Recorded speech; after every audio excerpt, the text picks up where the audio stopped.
Thanks. All right. So when you're in your course, well, let's start on the home page because it's there first. So let's say you're logging into Brightspace and you're like, I really just need to grade a bunch of things for all of my classes right now.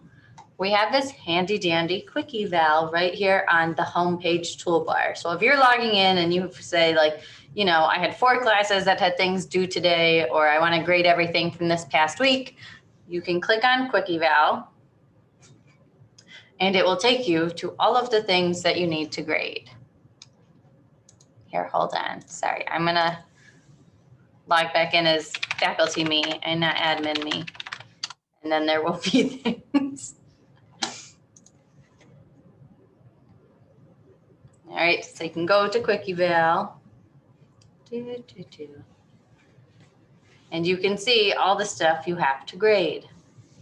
Hopefully it will not be quite this much. All right, but you can view it by submissions. So if you wanted to see all the things that have been submitted to you, you can click on each one of these headings to sort them differently. So, you know, you could sort it by last name and see all of the submissions by one student at one time. Same thing if you wanted to see them by date, you could. If you click on activities, it'll show you an overview of the submissions by each activity. And when you look at it here, I can't put my mouse over because it changes. But you see we have the completed, so you can see how many students have completed it, how many you've actually evaluated, and how many of those grades you have published. And it'll do that for all the different things. So anything that has a grade item associated with it. So you can see here I have discussions, but down here I also have actual assignments. And then even down below that I have a quiz. So everything that has a grade item associated with it will show up here. So you can see them all at once. And then you can choose to look at different items for it. So we have evaluate all, which basically, you know, you can choose to go and grade all of them. The submission list to see everybody who submitted for that assignment. And then in more actions, you have publish or dismiss until. So if you had grades that if you didn't publish as you went, if you just wanted to grade them and then publish all at once, so all of the students got the grade at the same time, you could grade them all, leave them unpublished, and then come to this page and say, bam, publish all the grades right now so they'd all get notified at the same time.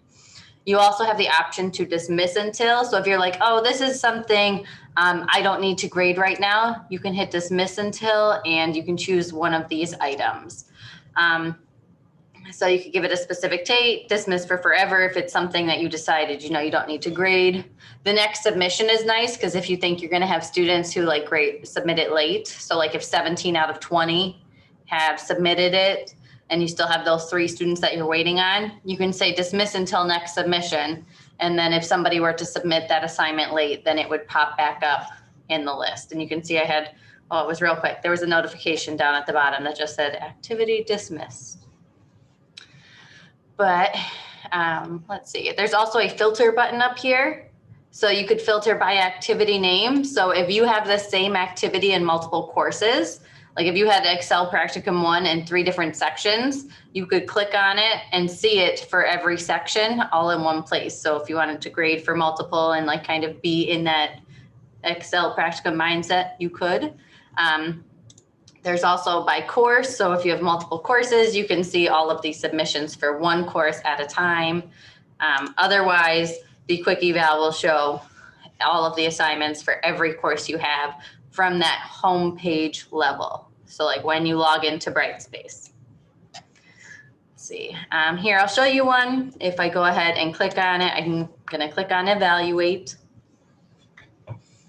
All right, so it brings me to my first student. I can see what their posts are. I have a rubric set up on this assignment. So if I were grading this for real, I would say he only has 1 thread. He didn't do at least the minimum. So I'm gonna put him in needs improvement. I can leave feedback. And if I scroll down, the nice thing for the forums is I can see everybody, I can see his forum post here all together. So this was his initial post that he made, and I can look at it as I'm up in the scoring area also. And then you could hit publish or save draft. So once again, if you want all the students to see their grade at once, you can just hit save draft. So like here, we'll give him a 5 right now because he has his initial post done. It looks good, yada, yada. I can hit save draft and then move on to my next student. So this is the discussion one, and it gives, like I said, you get this nice overview. So if it's after the due date and you're not collecting late stuff, it's super nice because you can just be like, oh, they didn't even post. You don't even have to scroll down to check. You can just be like, here, they get a 0 and move on. I wanted to see if there was one that has multiple threads. Oh, so here, Taylor's on her game. So like her, she met my minimum requirements. I'm gonna scroll down and I could read everything that she wrote. So like here's her initial post, and then here are her replies so I can see them all together. I can go back up and decide if she moves up or not. I can type things to her. You still have that option to insert stuff if I wanted to add a video comment to her response and say like, your stuff was awesome, I could. Zoom won't let you share your camera with multiple things, so it wouldn't actually work while I'm on with you guys. But you could do that. I can enter her score and, you know, save as draft and move on. But that's what it looks like for a forum post. We can go back to quick eval. I'm gonna just hit leave because I don't need it to save their scores yet. But then I could show you also, here is an assignment. All right. So if I go to evaluate an assignment, depending on what, so this was a text submission assignment. So the student just had to type in that they had done this because it was like installing a data analysis tool pack on their Excel. So I can see their text submission. I don't have rubrics with this one, as you can see here, but if you wanted to add one when you get to it, you could. I'd give them a score, none, pass, fail.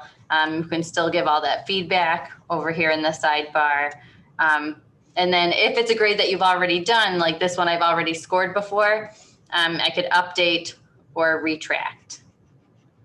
So retract would just unpublish, and update, you know, would change the score that they have. If I go to one that was a file submission, let's see. All right, so the file submission has the same type of setup. Over here in this main area, you do have the option to download the files that they submitted. You can also just click on it and it will load a preview of it for you right here. One of the nice things about this is you can change your view to how you'd like to see it. There's also gears, so you could change how you want to see it. If it's flipped the wrong way, make it work for you. You do have a zoom out, a zoom in. That'll return it to fit page to width. But then over here are our annotation tools. So if you wanted to be able to mark up their document directly, right, you can click on the little pencil. You can get a color and say, hey, this part was good. Maybe I'd circle this. I could say, you know, you can make a text box and I could say, this was good. I can type. But you can mark up their paper in lots of different ways. There's also a comment area. So if you wanted to make a note like on something specific, here you could use work. And then when you click outside of it, it'll just leave this little comment. You could move it and drag it and put it right by where it's supposed to be. So all of those features are there. You could change it so it looks like a little checkbox. You could change it so it's a circle, it's an X. You can color code it and give them red X's if they're bad notes, you know, green or blue check marks if they're good notes, whatever you want to work, whatever visual cues you'd also like to use for them.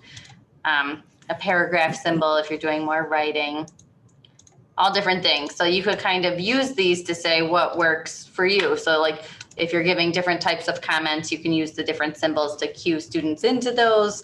And then, like I said, we have all this whole sidebar area. And if you needed any refresher on the information, you can show the assignment information here, and you can show the assignment dates. So if you had a student and you're like, oh, this person, I want to give them extra access or let them resubmit or whatever, I can actually edit the special access dates right here. And I can say, all right, I'm going to give him a different due date right from within this assignment if you were working on it, or like I said, if they worked with you and you wanted to give them extra time, all the fun things. Still typed feedback area over here. So if you wanted to provide an overall comment, you want to add that video comment, whatever you'd like, you can, but then you'd hit save as draft and next student. Or we also have this back to user submissions. Yes, I wish to continue. So you could go back to an overview if they had multiple documents that they submitted in one assignment. You could come back and click on the next one and move on. We could go to the next user, or you could go back to quick eval and go back to the overall overview things. Are there any questions so far? Yes, Kat. In the preview window, is there a limit on the types of files it will preview like there is in Moodle? In my understanding, it will preview anything submitted as a PDF. Oh, okay. So it has to be PDF? No, it'll convert it automatically for the preview. But when you go to download it, it would download it in its original format. Okay. Now in Moodle, like my students submit music files that were created with Sibelius music notation software. Okay. And that can be converted to a PDF, but do you know if this would automatically convert it? Because usually it has to be converted from within the program. That's an interesting one. I do not know on that one. You could try it. Even if you were to just upload one yourself, like on the, let's see, like on your course, like on the content page, on the syllabus tab, if you were to just go there and throw that Sibelius, that's how you said it, right? If you were just to throw that file right here, see if it converts for you here, because all it's doing is converting whatever the file is to a PDF. Like that's what this process does. And it's the same thing that's used in the submission. So if it converts here, then they don't need to convert it in the software. Okay. Makes sense. That would be the fastest way to check. Yep. Okay. Thanks. Yeah. Right. Anything else? All right. Now that we're in the class, if you click on tools, did I put it in here? I've also added quick eval to the tools list here. So if you wanted to get to it from within your course, you could do that as well. So that way, if you're not out on the home page, you can just still get right to your items. But that part works the same.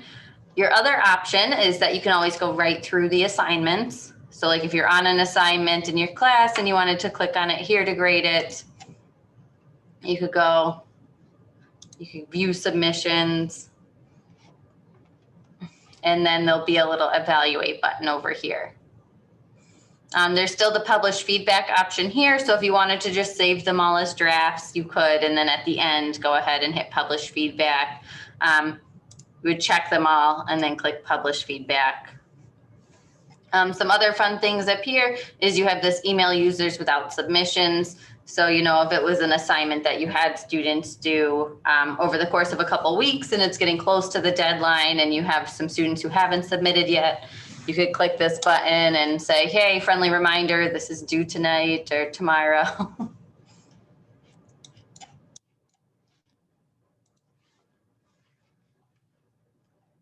But the only one that's a little different to start grading from the item is the discussions, because whatever discussion you're on that you have a grade item associated with, right? Like this includes assessment icon right here.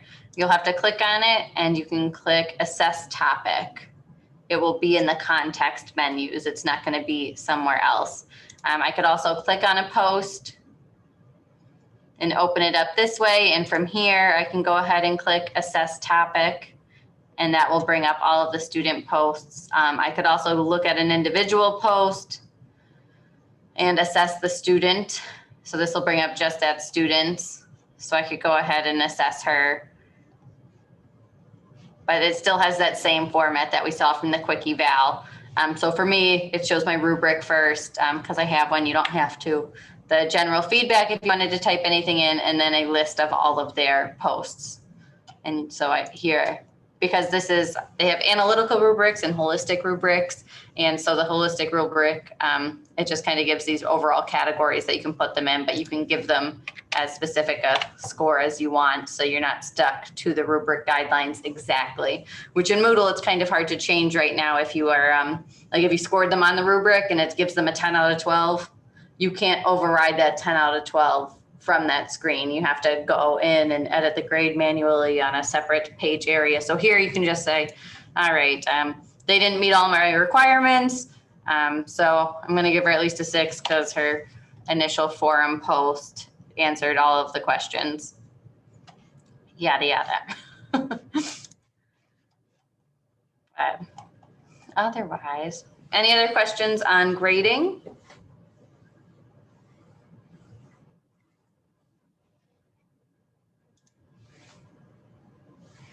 All right.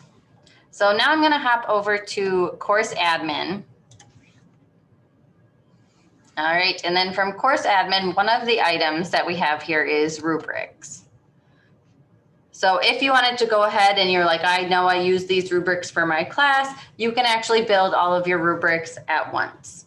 And then, you know, we do have our little icons that show up for the different things.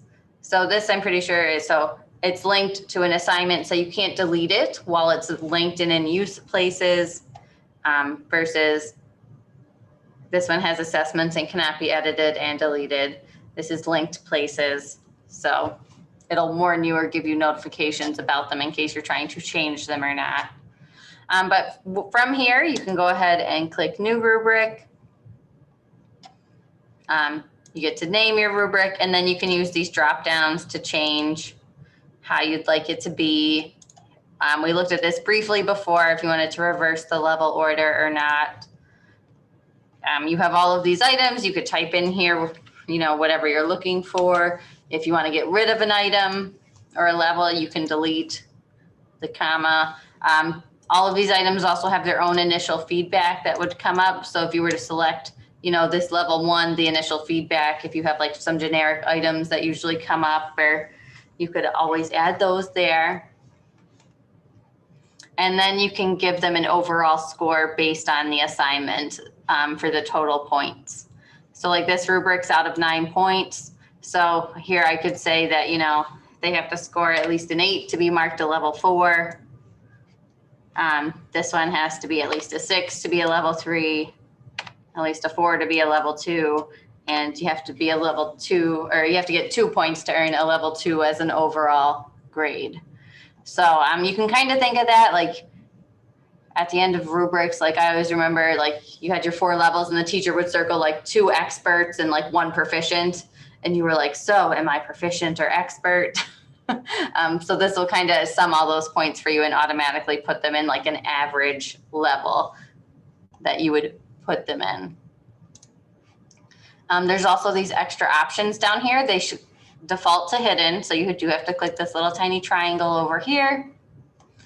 You can decide if the rubric is visible or hidden from students. If you hide the rubric, if you hide the rubric until you publish your feedback, whichever. I think most people would leave the rubric visible to students. So I think that's why it defaults to closed. You could also add a description. It's for your personal reference. So if you just wanted to give guidelines or make yourself some notes, you could. And allow new associations and competencies in e-portfolios. We would eventually get there. We're trying to get there. So you can just leave those checked. I wouldn't uncheck them right now. But that's that in the items. So, and then they'll show up here. You can click on one after you've made it. you can edit it at that point. If you want, you also, when you click in here, if you click this fancy little tiny button with all the little symbols, that's your insert stuff button. So you can put links, you can put a YouTube video in here as one of your comments or as like one of your categories. I haven't thought of a reason to do that yet, but I feel like when I do, it will be super cool.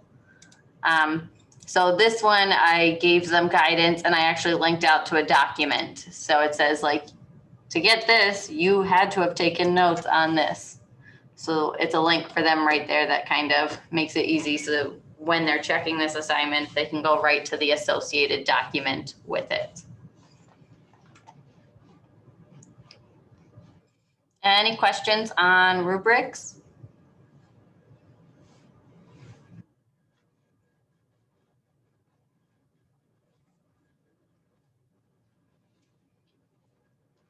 Alrighty. Next up, we'll go to tools, intelligent agents. All right, so intelligent agents are automatic emails to your students based on criteria that you have identified. So the first one I made was a checking in one, and I gave it the note that they have a few days without logging in. So this email goes to students if they don't log in. I think I set it for 3 days, right? You can add the description.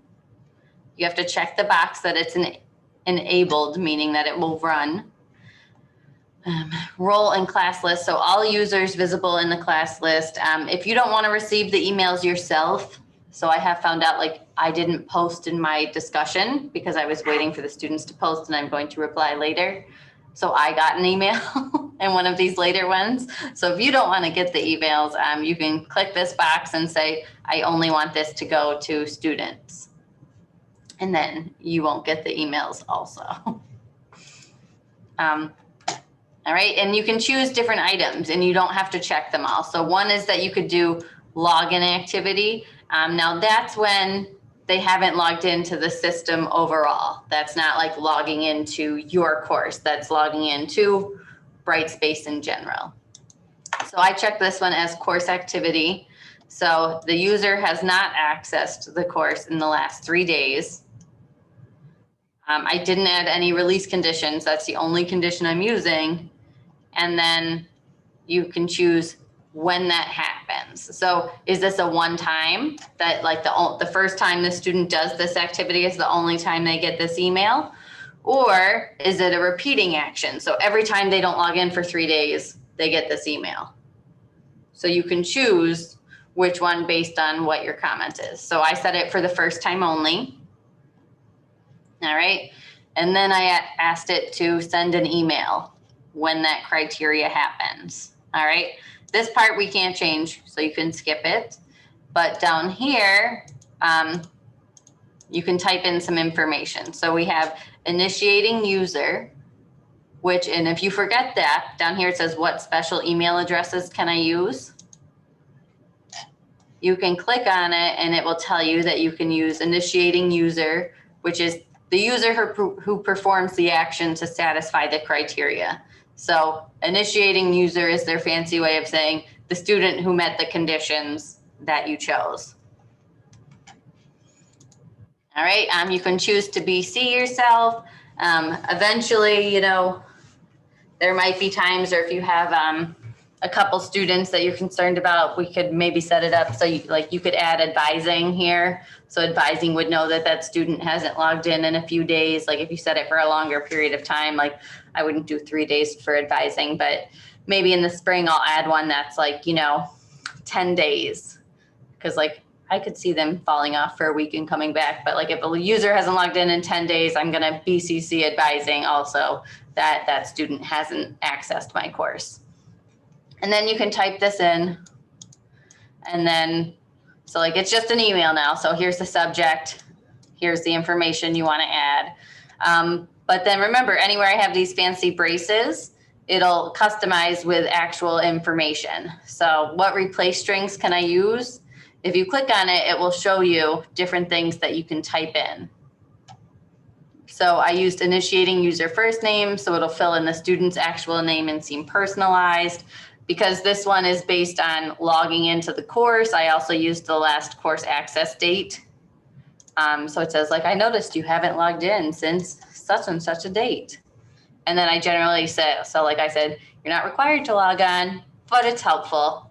And then please log into the class. Type question, just as a, you know, a general basic, because we were all figuring it out. You can also add attachments. You can do our video or audio recordings. If you have a course file, you can link. If you wanted to link to assignments, we have our quick link button here. So you can do that. But any questions so far? All right. So at the end of all that, so after, right, you start up, you say what role they are, you choose what action, or you choose what an initiating user looks like. That's what section 1 is. Who is the student that's going to get these emails? So for me, this one was the student who hasn't logged in the last 3 days. And then the release conditions are here also. So you could make it like my discussion ones are later. So I did one discussion one. Oh, here, I'm going to use an existing one. So I did a student who has not added any threads to the discussion topic 2. So anybody who didn't make a post in discussion 2 got an email. And once again, remember, after you make a criteria, like a release condition, they're always in this existing function, which is nice because you can go find them and use them in multiple things. But if you were to create it, so like I could go to discussions, posts authored on topic, you can choose which discussion you want. If they haven't made one post or one thread and reply, so the student who adds a thread or reply will get it, is that one. But I don't know. Sometimes you have to click through to get to figure out, right here, it says no post authored on a topic as a clear item. So you could click on that and you could say, all right, they didn't make any posts on week 5.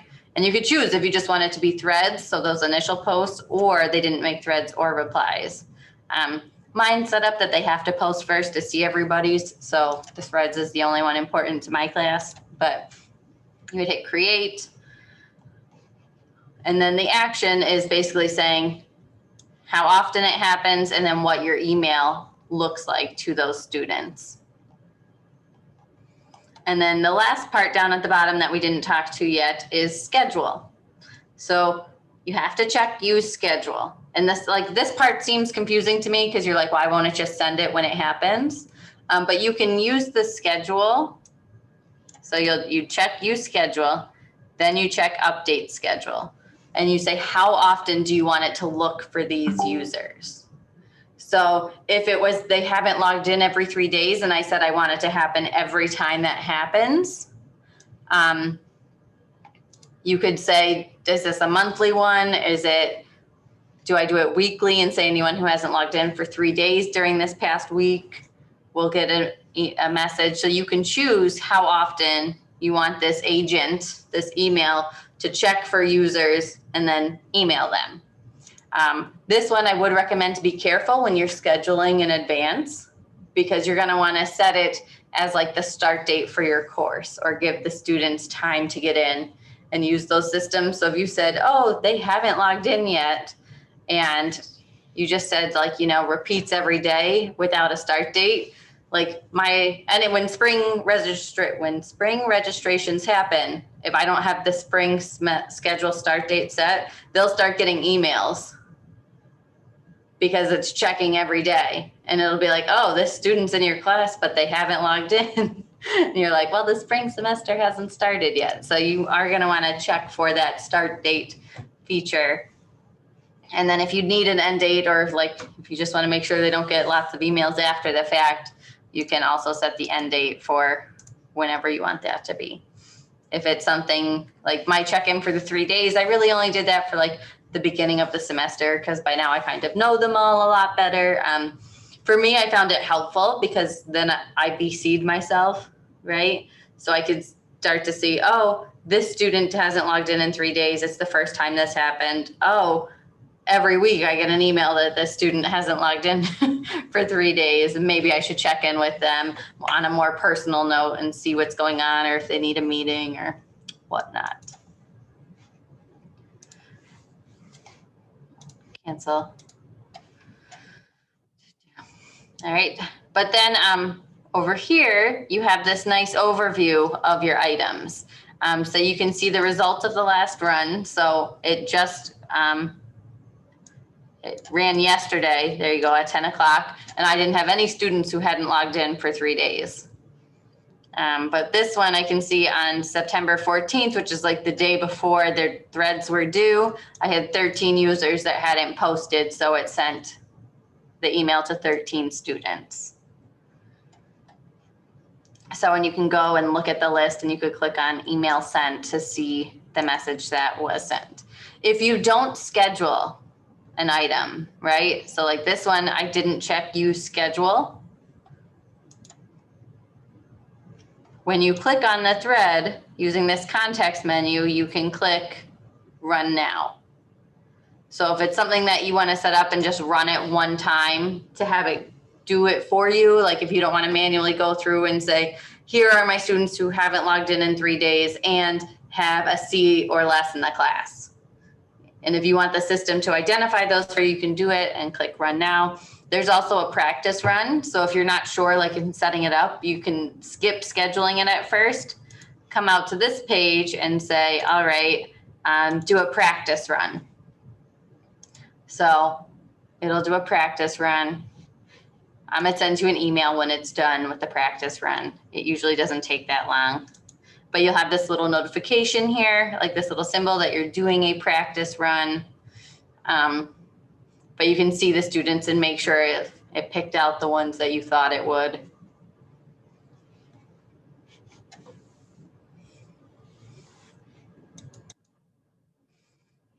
All right. You can also, from this page, we have enable and disable. So if I was like, oh, this one's set to run every day, but I don't want it to run anymore, I could check the box and then check disable.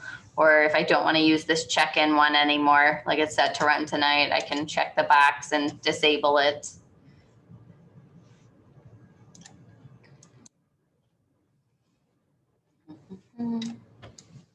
Are there any questions on our agents?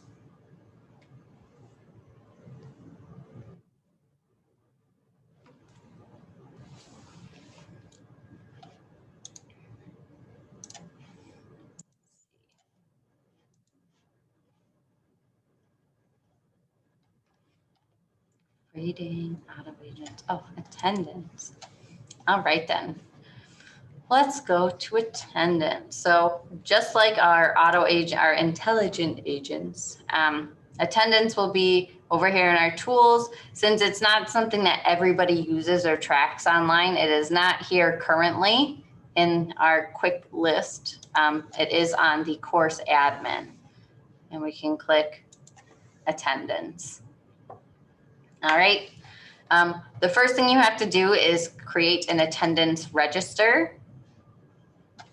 So, and you can create attendance for different things. That's what the registers are for. So if you wanted to have an attendance register, like for the first half of the semester, you could compare to the second half. If you wanted to track attendance differently for your students that are in-person students versus your attendance for students that are fully online, you could do that.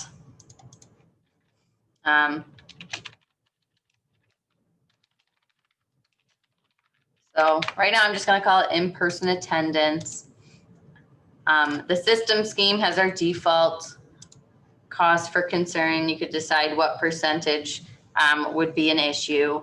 So let's say 80%. You can allow the students to view their attendance registers. So if you're tracking their attendance, include all users in the course. There's also include all users in the following groups or sections. So if you have students that are your fully online students, you could add a group or section here. We could click add. Oh, we would make a group ahead of time. So last week we talked about groups.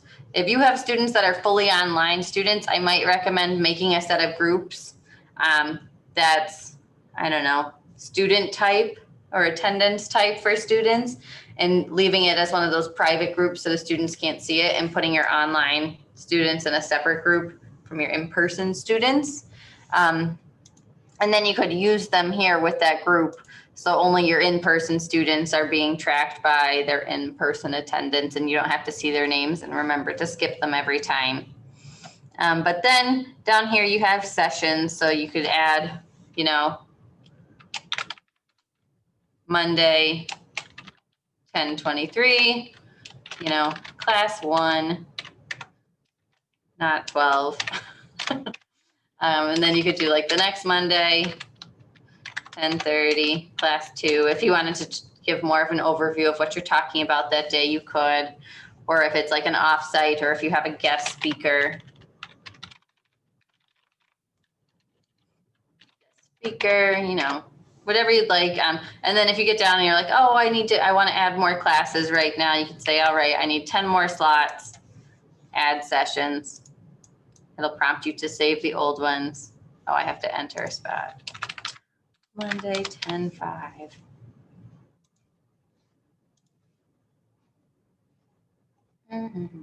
So then it'll add all of the spaces for you, and you can enter in all of the dates. And if you want to give it a description that you need, you could.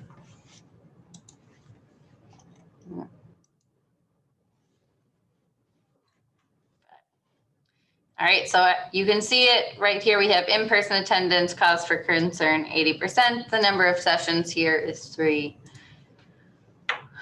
If we click on it, we'll be able to see all of our users, and it's basically present or absent.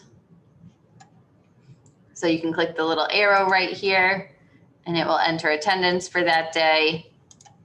Present, absent, present, absent. You could also use the check boxes here and then set status to say all of these people should be absent.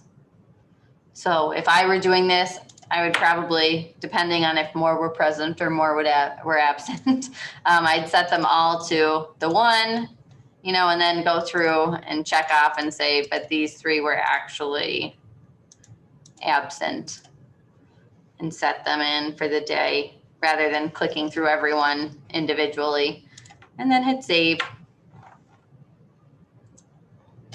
And you get the notice at the bottom, save successfully for the day. I'm going to go ahead and hit close. All right, and then you can see it'll take us over to the overview tab. We have the summary of present and absent, and then their attendance percentage. So you can see these 3, they have zeros because they weren't here. They were marked absent that day compared to all of our other presents. And these 3 are red because we set that cause for concern at 80%. So it gives us that visual clue also. Any questions on attendance? So Kit, where's the online people? So if I were doing this, what I would do the whole, I'm gonna make my groups quick because I didn't make groups before. Okay. So I would add a new category in the groups to start. And I would call it like attendance groups. And I would say, I have 2 groups. I'm gonna leave it as no auto enrollments. So that way I can put my students in and say, these are the virtual students. These are the other students. So I'm just gonna call it group for now. I'm going to leave this unchecked, make category and group description visible to group members because they don't need to know about everybody else's choices, and hit save. All right. Then I would go ahead and click on one of my groups. I'm going to rename this my virtual group. Hit save and enroll users. So then I would say, all right, these 4 are my virtual students. So they're in the virtual group, and I would put everybody else in group 2. Then when I was in attendance,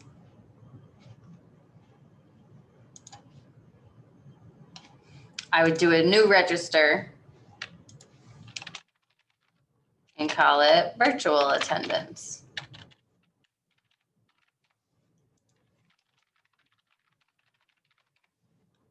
All right, I might set my cause for concern this time at 75 because I'm like, oh, they're gonna have tech issues. But I would do include all users in the following group sections, add groups or sections, and I would go to attendance and I would select my virtual group. So we could do Zoom 1, Zoom 2, Zoom 3, save. Gonna go ahead and close it. So that would be my new list here. And I could click on that one and then I could mark them for those Zoom sessions.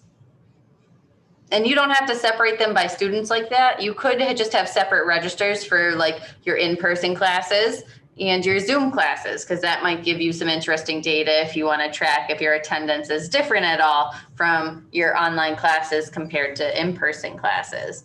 Or you might want to track it this way because you can see if there's any difference in attendance or grades between these students and your other students.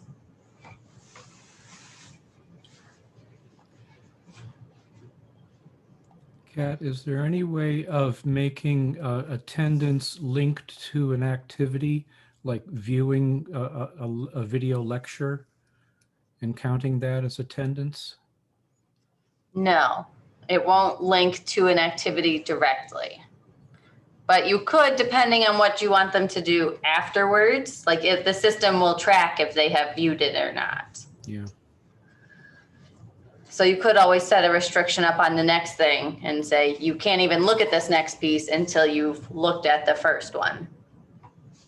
And then you don't necessarily have to worry about tracking the attendance because they'll had to have done it to get to whatever piece you're looking them. Like if it's submitting an assignment, you could say you have to have looked at this one item first before you can access the assignment.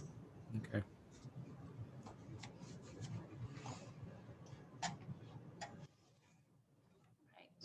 Are there any other questions? All right, we'll take a quick pick. I can't talk anymore, guys. We will take a quick peek at class progress once again, just so you can see that it's here. We have this filter button up here, so you can select it. You can choose to filter by groups. So I could filter it by my attendance groups. So I could say, here's those 5 students that I put in the one group for attendance. I don't know why I'm on a different computer today, guys. Sorry, and it keeps giving me like big white boxes at the bottom. But I could look at my virtual group, or group 2 is not going to have anybody in it because I didn't put it there. But so that's what I was talking about, like having those groups. It'll make it nice because you can see an overview if there's any difference between their grades or their logins or the amount of things that they have. So you can filter by groups. You'll see this nice overview. Remember, you can use these settings and you can kind of rearrange these items a little bit. So if you're not having a lot of discussions in your class, you can click replace and it gives you a couple other options. So if you're using a checklist, it'll give you a summary of the checklist. If you have some surveys set up, you can see that. Or if you just want to see their system access, which depending on what your interests are, that would be their system access is different than their course access, because the system access is, oh, I don't know. Never mind. Ignore me. I'm confusing things. I apologize. But you can change those out. So if you don't want discussions, but you want a checklist, you could put that in there and see that instead. And you do have the option to move them up and down. So if you don't like their order, you can change them to be in order that's more relevant to you or the things that you would care to see first. There is also a quick jump from our class progress page. Right here, we have use agents to automate feedback. So that's those intelligent agents. And if you were to click on that, it'll take you to that agent list page where we were before. So you don't have to go through the tools up here. You could go through class progress and then click on it here.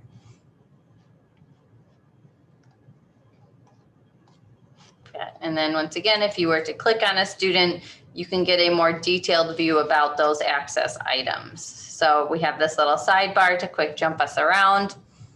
I like this part up here because, you know, students always like to play the what if game. What's my grade going to be if I do this? And you're like, I don't know. So at least I do like this now, because if you have your grade book set up and are using it, I can say, you know, well, if you don't do anything else, you're going to get a 46. So I suggest you keep working. But your students who are also maybe like they have a C and they're like, oh, can I get a B? You can say, well, if you got 100 on everything else, you can get this grade, and kind of have those guidelines for them without having to do the work yourself, because it's annoying. At least I think so. But you can also scroll down here. You can see how long they've spent on the content in your class. At least an overview. Remember that there'll be additional time for anything outside of class, if they're doing research, if you're using a third-party software, all that fun stuff. You can get an overview. You can see all their discussion things at once. Here. So if you thought this is nice, if you thought a student might have started plagiarizing, like if you think their language changed a lot when they were typing, and their writing style changed, this is a good way to kind of go through them in order and kind of see where that jump happened. Because unfortunately it does. Assignments, and you can see if they're behind on them. Quizzes, if you have the checklists and surveys, all the different things. So yes, all the things.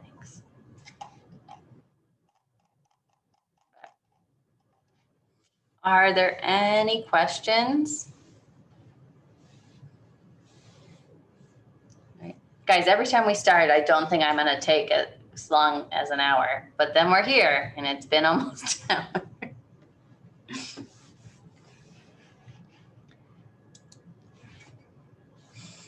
All right then. Oh, I guess real quick while we're here, I did update the nav bar in the courses a little bit. Part of the trainings that Riley and I went to last week, we took quizzes off of here directly at this point, and that was one of their recommendations. And that's more so that way students are accessing the quizzes through content or through your announcements. So if you're working ahead of time on quizzes, or if something were to be shown accidentally, that the student doesn't get confused or jump in it early or keep thinking that they have lots of quizzes to do because they see it on the board there. So we did take that out. And then our tools list, I added some other things to here. If you guys think I should put attendance back on it, I could. It started to get a little long because there's so many different things that you could put here. But I also added the date here, which is a quick link to the calendar. So if you click on the date, it will take you to the calendar portion of your class. And you can decide which calendars you want to see. Like not all of the calendars.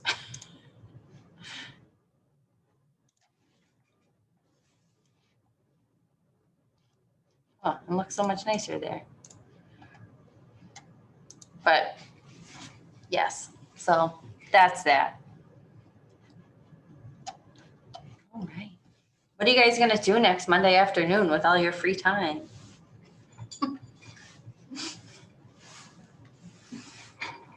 Go back to week 1 and start over again. Yes.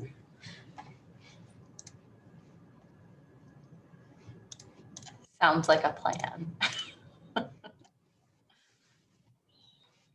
Okay. Also, the rest of you except for Larry missed it because campus water fountains are shut off. Poor Larry and Riley have to hear me again. I bought a giant water bottle because I was like, oh, it'll be helpful. I don't have to buy water bottles. And for some reason, I didn't think it would be quite this big. But it's massive. Fun time. It has little date or times. So it says like 3 p.m. Feeling awesome. So you can remember to drink your water. It's my first day with it. We'll see how long I keep There's it. your feeding times on it. Yeah. Yeah.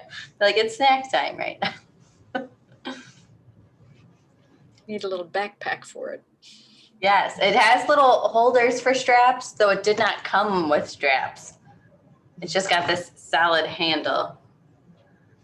I'm gonna start, I said I could start like lifting weights on my lunch, because if I haven't drank it by then, weigh a solid 8 pounds. Enough to lift with.